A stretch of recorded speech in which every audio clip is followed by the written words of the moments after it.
¿Te has preguntado qué sucede cuando un animal salvaje en cautiverio enloquece?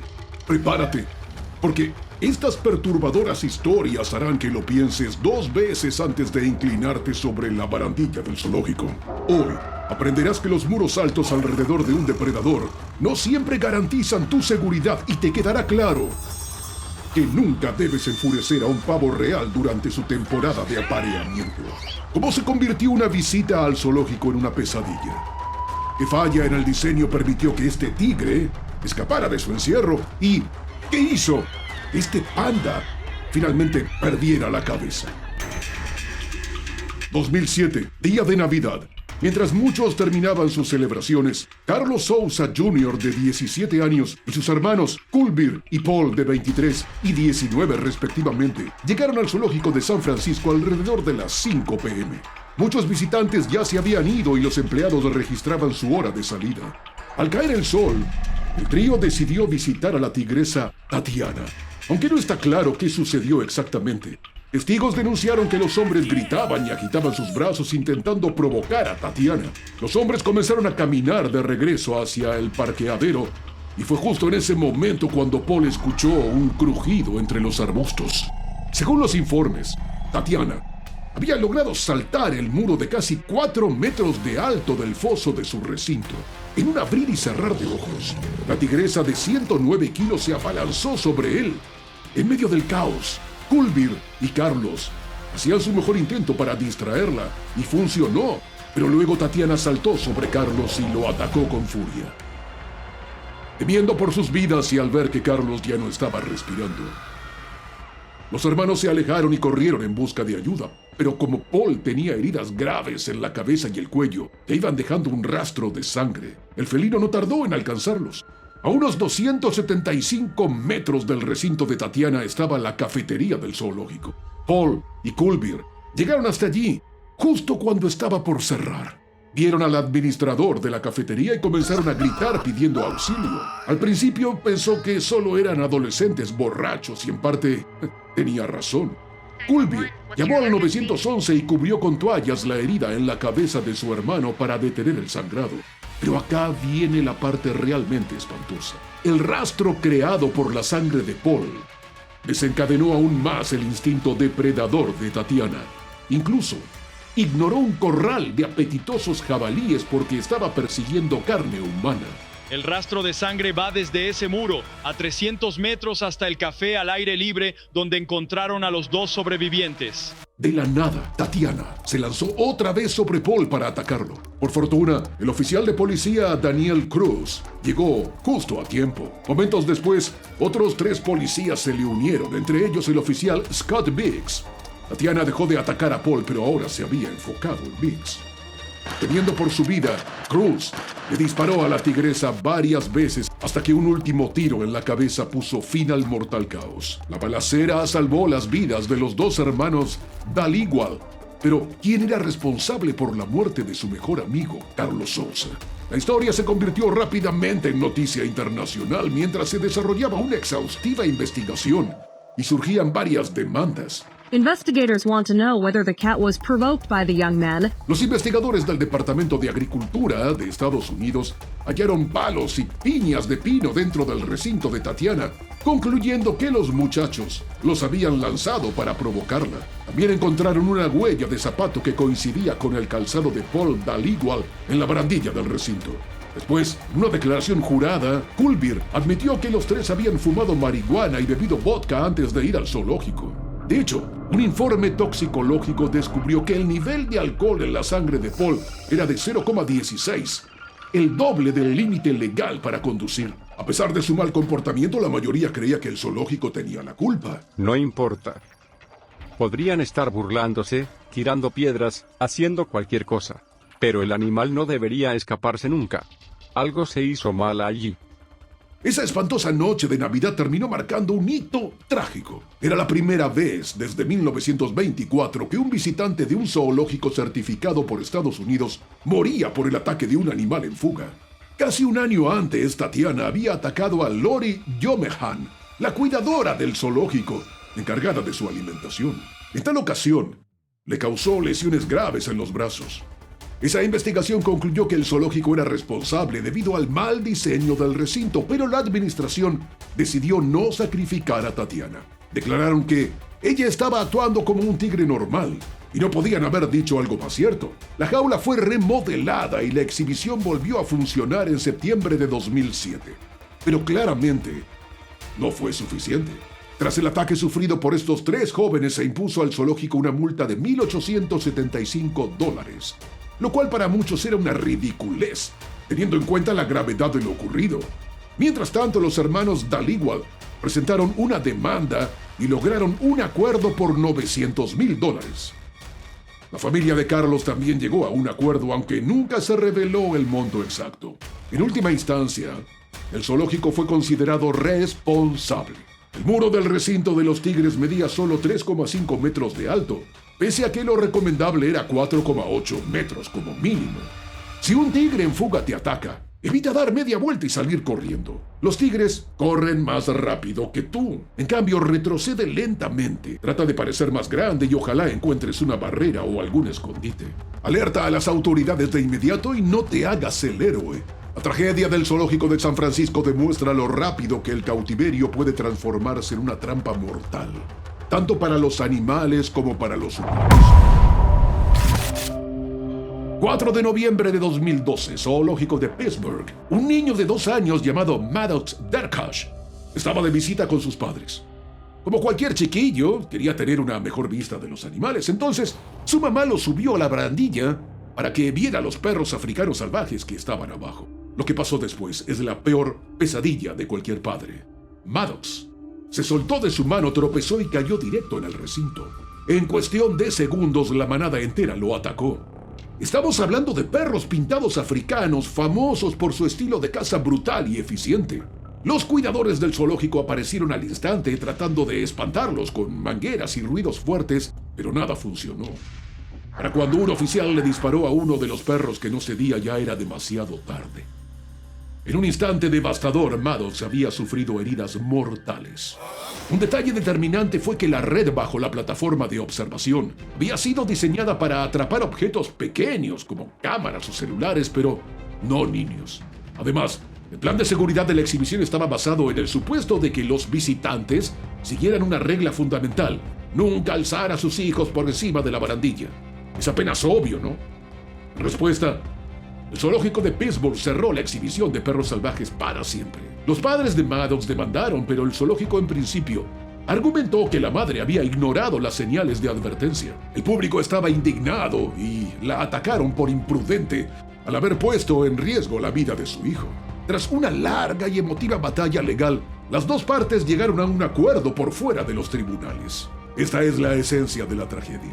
Un error en fracción de segundo que termina costando la vida de una criatura inocente.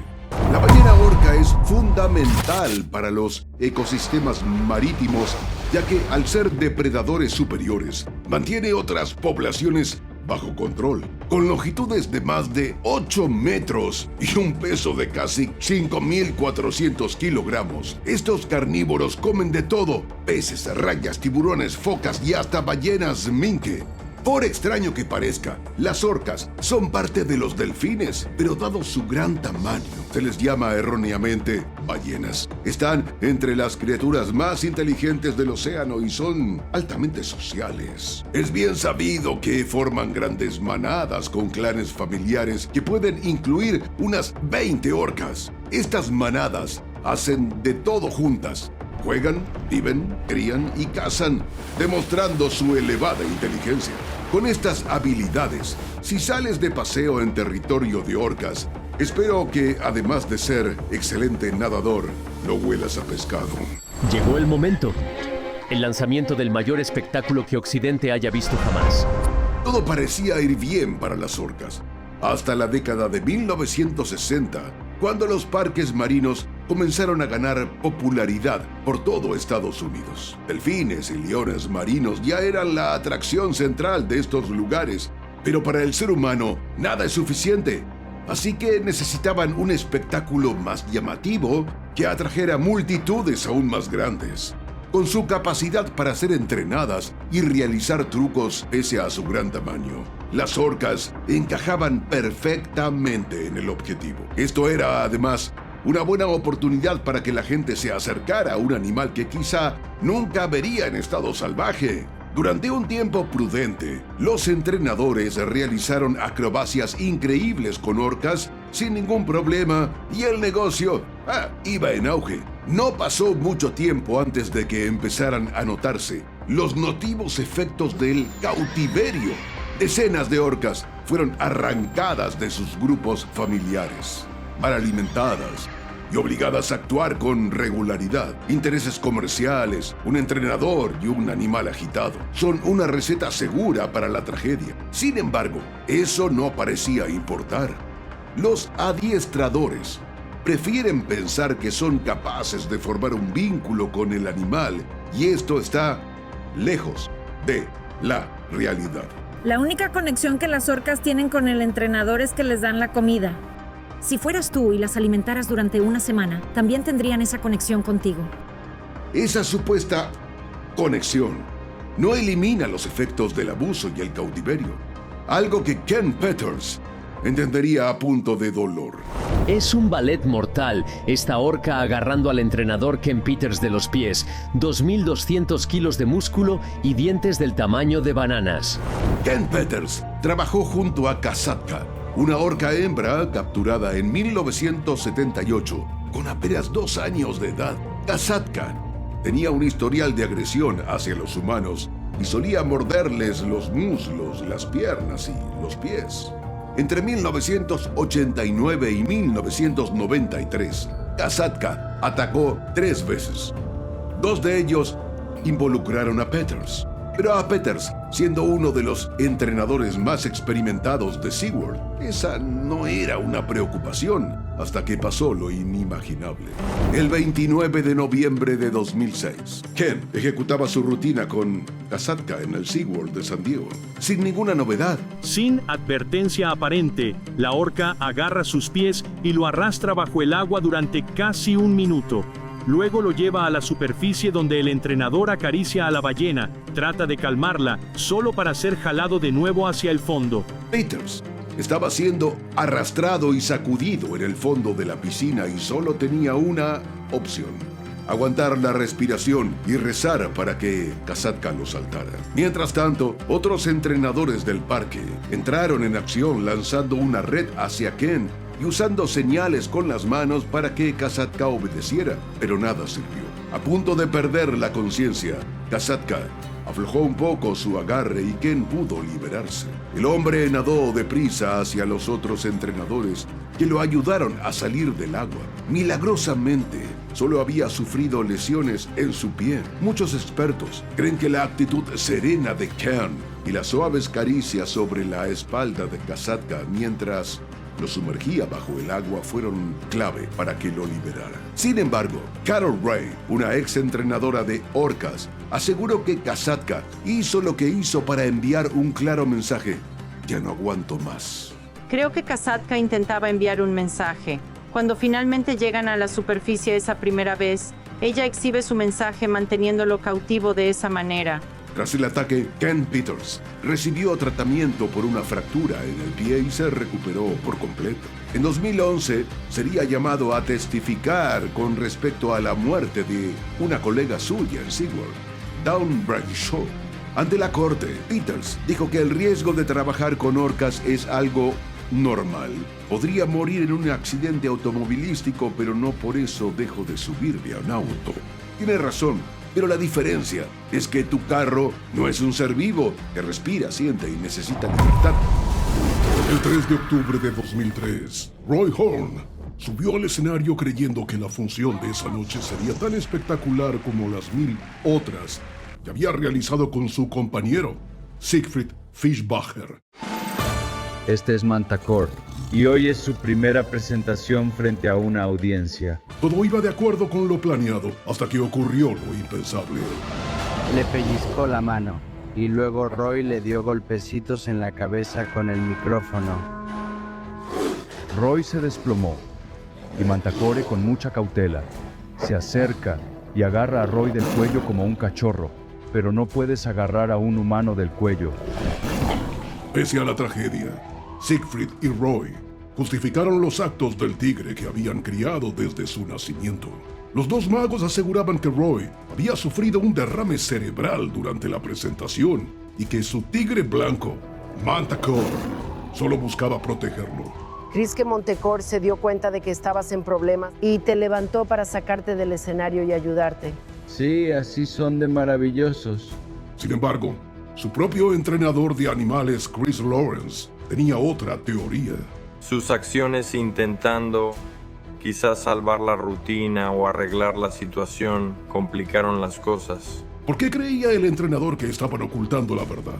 ¿Quería en realidad el tigre salvarle la vida a Roy? ¿Y fue ese el único ataque ocurrido durante sus presentaciones? Antes de clavarle las garras a esta historia, haz clic en Me gusta y asegúrate de suscribirte para hacer parte de nuestra comunidad de sobrevivientes. En 1957, los entonces adolescentes Siegfried y Roy se conocieron trabajando a bordo de un crucero alemán. Siegfried era mayordomo de cabina. Roy hacía de botones y camarero.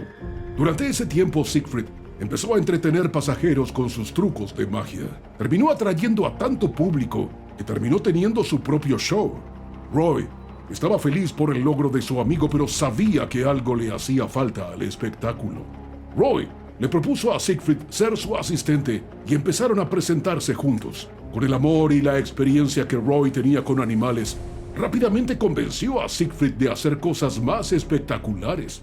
No tardaron mucho en pasar del conejo en el sombrero a la incorporación de un guepardo como parte de su acto. Sí, escuchaste bien, un guepardo.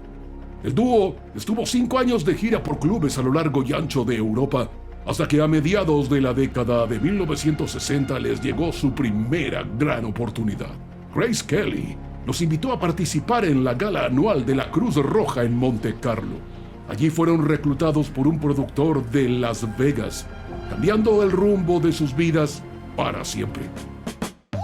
A medida que su acto cobraba fama en la ciudad del pecado, también lo hacían los esqueletos en su armario. Pero hablaremos de esto más adelante. Tras centenares de shows durante la década de 1980, firmaron un contrato sin precedentes por $57 millones con el desarrollador de casinos Steve Wynn, convirtiéndolos en la atracción principal del legendario Hotel Mirage de Las Vegas. El acuerdo garantizaba la exclusividad de Siegfried y Roy por 5 años y así arrancó uno de los espectáculos más exitosos en la historia de la ciudad. La atracción de entretenimiento más exitosa más allá de Elvis o Frank Sinatra. Con su nueva fortuna, los magos pagaron $10 millones por una villa de estilo marroquí y otra propiedad de 40 hectáreas para alojar a sus mascotas. En esta última, 63 tigres y 16 leones andaban a sus anchas. Los grandes felinos gozaban de su propio paraíso en el que Roy tenía acceso directo a la piscina desde su habitación. Cada mañana, Roy meditaba junto a uno de sus tigres. Lo consideraba una manera efectiva de conectar con el animal. Roy los criaba desde su nacimiento y acudía a lo que él llamaba condicionamiento afectivo para crear vínculos estrechos. Una de sus técnicas era dormir con los cachorros hasta que cumplieran 1 año. ¿Ninguno de ellos te ha atacado? No, supongo que tengo mucha suerte de tener una buena familia. Para él, la confianza de los animales hacia él era lo más gratificante. Pero esa confianza se rompió el 3 de octubre de 2003, cuando uno de sus tigres lo atacó. La noche anterior a la trágica presentación, Roy celebró su cumpleaños 59 junto a Siegfried y un grupo de colegas del entretenimiento. De manera curiosa y casi premonitoria, uno de los invitados se burló de él diciendo que ya era hora de retirarse. Roy contestó con firmeza: "No me retiraré sino cuando ya no pueda hacerlo". Su excelente estado físico le permitía columpiarse a 9 metros sobre el escenario y manipular tigres de 270 kilogramos. Noche tras noche, los magos habían asombrado al público sin aparentes incidentes, aunque en la década de 1970 hubo un suceso del que pocos se enteraron y del que más adelante te hablaré. Con un récord de más de 30.000 espectáculos junto a tigres, leones y hasta elefantes, nadie se imaginaba que la siguiente función pudiese ser la última. A eso de las 8:15 de la noche, 45 minutos después de haber comenzado el show, Roy presentó a Mantacore, un tigre blanco de 172 kilogramos nacido en México. Según varios testimonios, el tigre se distrajo con uno de los asistentes y empezó a andar hacia el frente del escenario para mitigar el nerviosismo de la audiencia y retomar la rutina. Roy bromeó diciendo que Mantacore solo estaba saludando. De manera ágil se puso frente al tigre, interponiéndose entre el animal y la primera fila de espectadores que estaba demasiado cerca. Mantacore siguió avanzando hacia él. Roy le ordenó echarse, pero el tigre ignoró su comando. Ahí las cosas empezaron a tornarse oscuras. Mantacore abrazó la mano derecha de Roy con sus patas. Mientras procuraba controlar la cadena del tigre, Roy le daba golpes en la nariz con el micrófono y le daba la orden de soltar. En cierto punto, el tigre obedeció, pero cuando Roy quiso retroceder, tropezó con la pata del tigre y cayó de espaldas. En cuestión de segundos, Mantacore estaba sobre él. Ante la mirada atónita del público y de su compañero, el tigre le mordió el cuello. Varios testigos aseguran que Mantacore alcanzó a recorrer 9 metros con Roy entre sus fauces antes de salir del escenario derramando sangre por todas partes. Ya tras bastidores, uno de los ingenieros del set logró impactar la cabeza del tigre con un extintor, obligándolo a soltar a Roy. Luego, como si nada, regresó a su jaula. Mientras llegaban los paramédicos, un miembro del equipo pudo detener la hemorragia. Uno de los colmillos del tigre había atravesado la vena yugular de Roy. Por unos cuantos milímetros se salvó de cortar su arteria carótida, lo que lo hubiera matado al instante. En medio del desorden y esforzándose por respirar, se aseguró de que todos a su alrededor oyeran las que pudieron ser sus últimas palabras. No le disparen al tigre. Mientras un equipo de traumatólogos se armaba en el Centro Médico Universitario de Las Vegas, el productor del espectáculo, Kenneth Feld, les comunicaba a sus más de 200 trabajadores que el acto quedaba cancelado para siempre. Se dice que lo que pasa en Las Vegas se queda en Las Vegas, pero en esta ocasión no fue así. La noticia se propagó como pólvora. En cuestión de horas, mientras Roy luchaba por su vida, multitudes se habían reunido frente al hospital y al Hotel Mirage en espera de cualquier anuncio. Algunos rumores indicaban que Roy había requerido reanimación en el quirófano.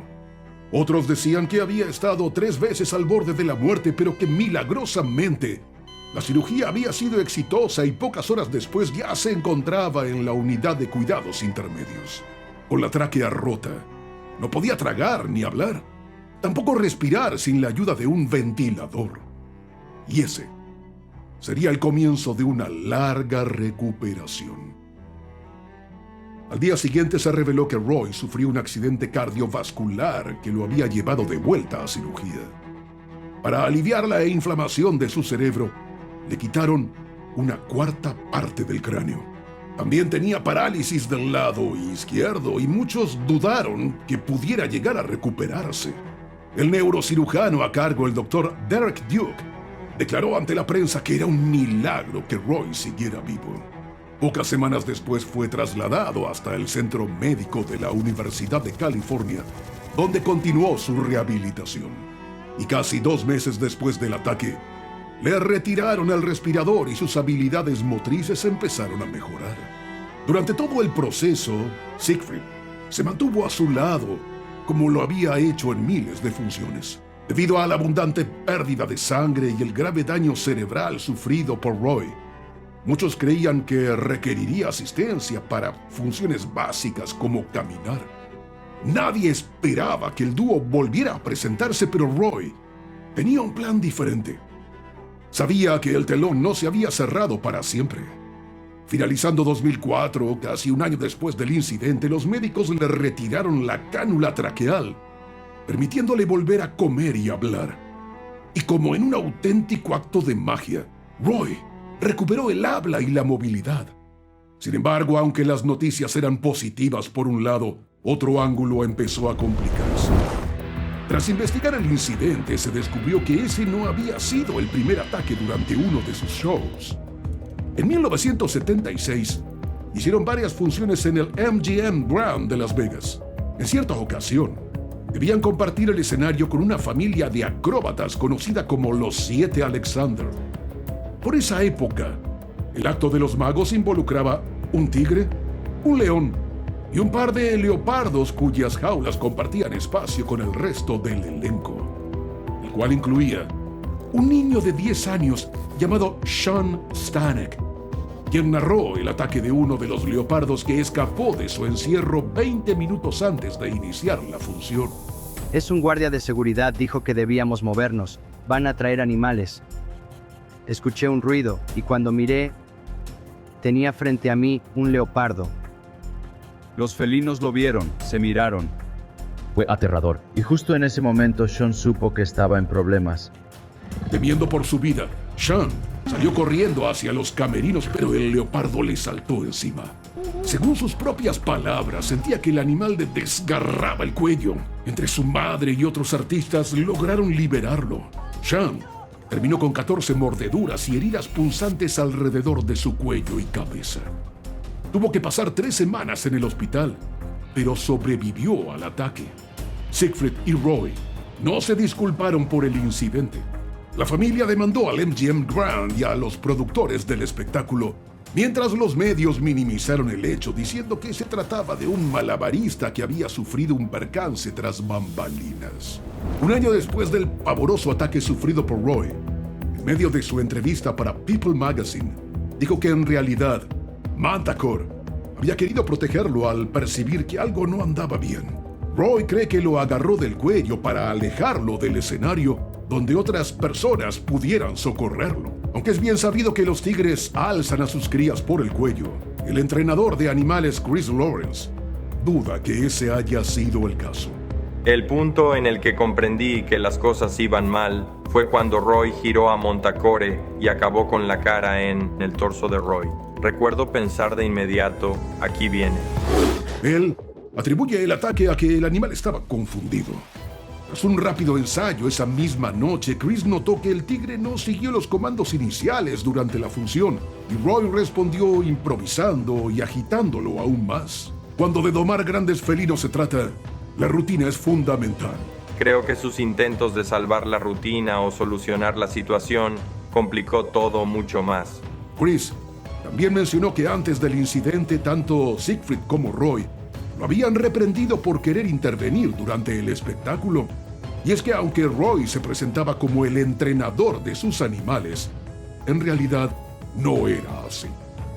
De acuerdo con Chris, con el paso de los años, Roy empezó a considerarlos simples piezas de utilería, descuidando poco a poco sus necesidades. Siegfried y Roy nunca admitieron lo que verdaderamente sucedió esa noche y se cree que jamás lo hicieron para evitar arruinar su reputación. Es importante recordar que por más domesticado que esté un animal salvaje, nunca deja de serlo. Es un milagro que Roy haya sobrevivido. Y aunque todos creían que jamás volvería a pararse junto a un tigre en un escenario, lo hizo y con el mismo que le propició el ataque. En 2009, Siegfried y Roy subieron al escenario una vez más, con la esperanza de que su última función fuera igual de recordada que la del día del incidente. Sin importar que ya no se movían como antes, sobre todo Roy, que tenía que apoyarse en Siegfried para no perder el equilibrio, el público los aplaudió. Además, insistieron en incluir a Mantacore en el acto, demostrando que a pesar de todo lo vivido, seguían confiando en él. El tema de animales en cautiverio, en zoológicos o como parte de espectáculos en vivo siempre ha sido materia de controversia. En especial cuando la serie Tiger King cautivó a la teleaudiencia durante la pandemia de 2020, mostrando el maltrato que sufren los grandes felinos en cautiverio. En cuanto a Siegfried y Roy, aunque no volvieron a presentarse, muchas de sus exóticas mascotas hicieron parte de una exhibición montada por el Mirage bajo el título de el jardín secreto y la casa de los delfines, donde despojaban a las madres de sus crías tan pronto las parían. La casa de los delfines no era más que una lúgubre alberca. Los magos aseguraban que se trataba de un proyecto conservacionista. Sin embargo, es claro que no hay nada más indicado como el hábitat natural para cualquier especie. Tampoco ayudó que varios delfines murieran durante el tiempo que estuvo abierta la exhibición, por lo que empezaron a llamarla la piscina de la muerte. Desde 1990, cuando abrió sus puertas, 12 de los 22 delfines perecieron. Programado funciones casi diarias, es probable que hubieran muerto por malas condiciones, maltrato y estrés. El Mirage clausuró la exhibición en 2022 ante la incesante oposición de organizaciones animalistas como PETA. Aquí, al igual que los otros casos que hemos analizado, la culpa no fue del animal. Es apenas obvio que animales en cautiverio y sometidos al espectáculo alcancen un punto de quiebre. Roy sobrevivió de milagro, pero Do Brashear, una entrenadora de SeaWorld, no tuvo la misma suerte. Tras años de cautiverio y deplorables condiciones en el hábitat, su orca, Tilikum, la mató ante los ojos de todos los asistentes. Le contamos qué fue lo que salió mal ese día. Acá, en Cómo Sobrevivir.